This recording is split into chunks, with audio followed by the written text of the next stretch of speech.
njeh integritetin territorial të RPS. Dhe Kosova fshihej si pjesë si Republikë e Tretë në formulën e Miloševićit më shumë se autonomi, nuk ishim autonomi se kishin rënuar, dhe më pak se pavarësi që është Republika e Tretë. Kthehuni në fushatën e vitit 2021. Kush e promovoi Republikën e Tretë? Albin Kurti dhe lëvizja vetëvendosje e elaboroi dhe e prezantoi si një pamjaftueshmëri kushtetuese në trajtimin e komunitetit serb brenda Kosovës, prandaj e promovoi Republikën e Tretë, e cila ata do t'i integronte edhe më shumë dhe më fuqishëm, më mbrojtshëm në sistemin politik të Kosovës. Dhe ai ishte kryekëshilltari i tij për negociata që është edhe sot, Veton Surroi. Pra, ishte njeriu më pro-jugoslav që ka njohur vitet e 90-ta, i cili pas cilësimit të Kosovës si projekt i përkohshëm në foltorën e kuvendit dhe në kuvendin e Kosovës, nga lëvizja vetëvendosje, ai në këtë tendencën për të marrë autorësinë mbi gjitha zhvillimet politike të 90-tave që kanë sjellë te lufta e pavarësia, një emision PIK, e quajti shtet aksidental Kosovën, duke aluduar prapë në rikthimin e Kosovës tek Republika e Tretë, për shkak se gjoja Kosovës mund të funksionojë si shtet i pavarur, dhe të gjitha veprimet e kësaj qeverie sjellin tek kjo pasojë. Dhe përfituesi kryesor në këtë rast mbetet kjo Serbi që është sot, tash pa malin e zi, e cila në plan e marrëveshjen e Ohrit ka përfituar të drejtën që për 10 vite të mos e njohë pavarësinë e Kosovës, të mos e ndryshojë kushtetutën, por të zbatoj pikën e tretë, pra ndër kushtet e artikullit 35 Bashkimit Evropian për integrim të Serbisë, i ka ngjetë vetëm pika e tretë që është normalizimi i raporteve, e që të gjitha këto ja ka kryer Albin Kurti për një mandat. Pra çdo zyre, edhe atje në Pejë, një farë fshati atje është një zyre për dokumenta civil, certifikata lidhje të tjera, edhe ata ka mbyll, ka qenë një ndër marrëveshjet teknike. Kjo është fryma në cilën po punon kjo qeveri. Apo e lexojnë qytetarët? Jo, nuk po e lexojnë. Pse nuk po e lexojnë? Sepse kemi të bëjmë me një komunitet, unë e kam folë fatkeqësisht, po përsëris. Ne jemi popull që kemi tu gjatë në ndhonimin serb. Ju lutem, burrat e familjeve të mëdha të zonjat, kur i ka mësuar Serbia, kanë ikë maleve, ne nuk e dimë çfarë ka ndodhur, ne kemi ndryshim strukturës qytetarëve. Sepse të vjen sot, të vinë në skenë sot dhe si të relativizohen figura që hapur për shkak mungesës ligjit të ilustracionit e tjera, hapur i dim se ne jemi popull i vogël, jemi strukturë e vogël popullore këtu. I dim sakt lidhjet që kanë pas me regjimin e Serbisë dhe të Jugosllavisë, dhe po ta merresh këtë lëvizje, që këtë spektër politik që është instaluar sot, 80% e tyre, vetëm thuaj një emër ta gjem një biografi të lidhjes me ish regjimin kauzale, me regjimin ndash Serbisë, ndash Jugosllavisë.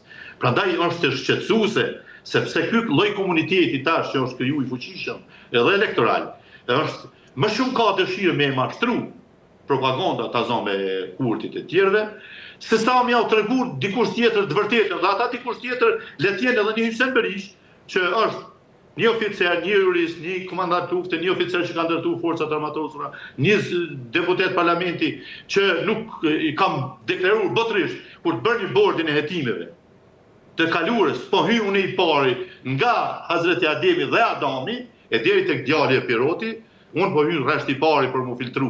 Por nuk e duan sepse është dhe stërkequr struktura popullore në aspektin gjenetik, dhe ne jemi para një rreziku të madh që ta humbim edhe ato çfarë kemi arritur me shumë sakrificë. Pra, gjaku që është deri për njëri nuk e ka rënë të madhe në ndërgjegjën qytetare dhe ka kriju një terren politik për struktura të tilla. Kështu që mua më mban vetëm një shpresë se vërtet Kosova është tokë i lirë, Dardane, Pellazgje, gjithja si dush. Ne shqiptarët jetojmë këtu, por fatmirësisht në aspektin strategjik dhe të mbrojtjes është pronë e Shtetet Bashkuara të Amerikës. Dhe kjo është vetëm shpresë që më mbietu si shtet në vjet kufitar që kemi sot. Mirë, zoti Berisha, për të mbyllur pyetja e fundit për shkak të kohës, ndërkaq rrezikon bllokimi i këtij procesi pra i ratifikimit të planit të rritjes dhe reformat kyçe për të gjithë integrimin evropian, dhe nga ana tjetër apo sakrifikohen tashmë interesat strategjike të vetë shtetit të Kosovës për të gjitha përfitimet politike afërshkurtra? Pikërisht këtu është edhe problemi. Domethënë Bashkimi Evropian bëri lehtësimet e duhura në sa i përket masave. Mirë, po kjo nuk do të thotë se Kosova tani është si të them, përfituese e drejt për drejt, sepse ata nuk shohin strukturë cila mund të implementoj këto përfitime. Ju keni pa cilësimin edhe nga vetë Shtetet Bashkuara të Amerikës, si person i pabesueshëm dhe jo kredibil. Pastaj gjitha raportet, edhe i progresit, edhe i performimit demokracisë që është i shëbave, e nxjerrin, ju keni pa në Kongresin Amerikan në komision. Është Albin Kurti pengesa kryesore dhe keni pas 3 ekspertët që japin përgjigjet në komision, kanë thënë po. Tash çfarë duhet tjetër të na thuhet? Unë e di se këta cilësojnë edhe shëban si armike, edhe gjykatën kushtetuese po shohin si mekanizëm i kapur, i struktura dhe. Kjo është gjuha e relativizimit dhe është ai kontingjenti që ky quhen analfabet funksional e që i qëndrojnë mrapa dhe ja japin fuqi dhe sillin prapë në pushtet. Dhe tani kanë sjellë edhe më fuqishëm. Po kupton, sepse qytetarët vështirë lexojnë se këtu ka nevojë për një veprim operativ të SBA-ve në kuptimin radikal të eliminimit politik të një personi i cili vërtet është kthyer në pengesë të një territori që ata sot e garantojnë ekzistencën edhe me ligjin e mbrojtjes, edhe me forcë. Kështu që po në kuadër të Bashkimit Evropian, tani në qoftë se Bashkimi Evropian spastrohet nga personalitetet që kanë stërkequr këtë proces, siç ishte Lajçak, të cilin Eurosisht e kemi goditur që nga fillimi. Dhe tani po del në këtë aferë në pështenjë po shihet se kush janë këta liderë botëror, cili është integriteti i tyre dhe çfarë paqe dhe çfarë demokracie mund të zhvillojnë ta me thekse popujt e vegjël siç jemi na. Pra mund të shndrohemi në kavje eksperimentale të haremeve, qefe dhe çmendurive të tyre.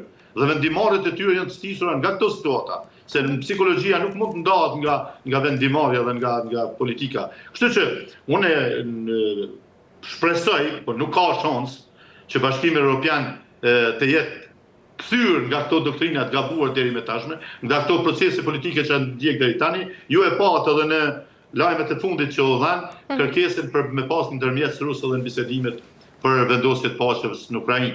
Ndërkohë që kemi një impendim edhe ushtarak, edhe operativ, edhe politik, edhe ekonomik të Shtetet Bashkuara që janë determinues kryesor të paqes përmes forcës, të stabilitetit përmes zhvillimit ekonomik. Dhe u dëshmua se Bashkimi Evropian është i paaft të vetë mbrohet apo të krijojë forca të fuqishme operacionale për ta garantuar sigurinë e vet në anë të parë. Pse?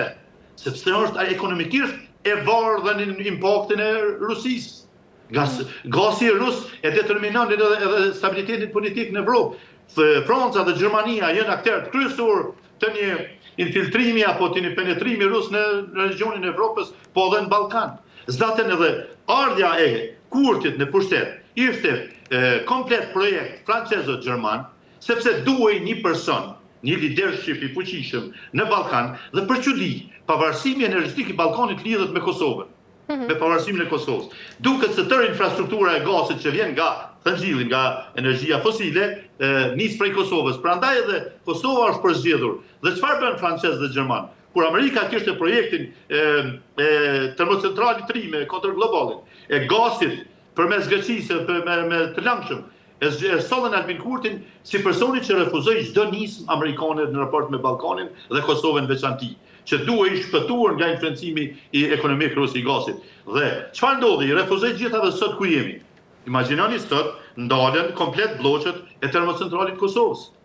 Dhe çfarë ndodh? Duhet blejmë energjinë përmes kujt? Strukturave serbe që janë personat e njerëzve eminent të asaj që quhet krim, gjenocid dhe çfarë duhesh ndaj Kosovës. Kjo është komplet zhvillimi evropian dhe që bëbon në raport me Kosovën, ku Kosova është e humbur në çdo kombinim, në qoftë se nuk e ka mandatin dhe mbështetjen e SBA-ve.